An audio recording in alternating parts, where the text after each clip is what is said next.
Renungan malam yang ditulis oleh Dr. Kathleen Wijaya Kuntaraf dan Pendeta Dr. Jonathan Kuntaraf berjudul Perceraian. Demikianlah mereka bukan lagi dua, melainkan satu. Karena itu, apa yang telah dipersatukan Allah tidak boleh diceraikan manusia. Matius 19 ayat 6. Pernyataan yang diberikan Yesus di ayat inti tadi merupakan rangkuman seluruh pengajaran di dalam Alkitab mengenai perceraian.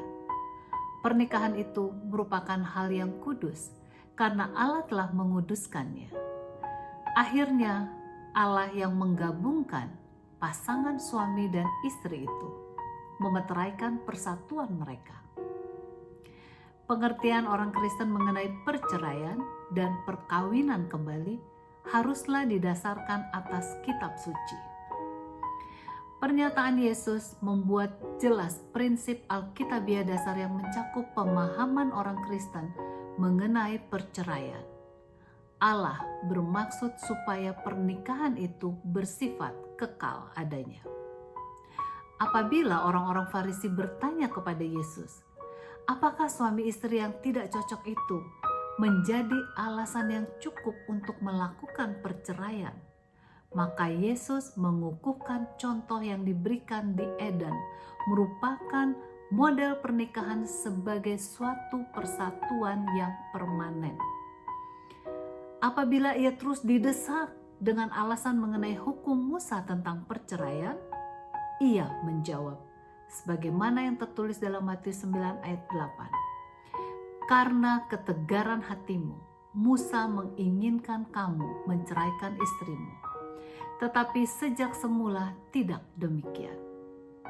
Lebih lanjut dikatakan bahwa satu-satunya alasan untuk mengadakan perceraian ialah penyelewengan seksual sebagaimana yang tertulis dalam Matius 5 ayat 32 dan Matius 19 ayat 9. Sementara cita-cita ilahi bagi suatu pernikahan adalah kasih dan ikatan permanen yang berlangsung sampai kematian merenggut salah satu dari pasangan suami istri tersebut.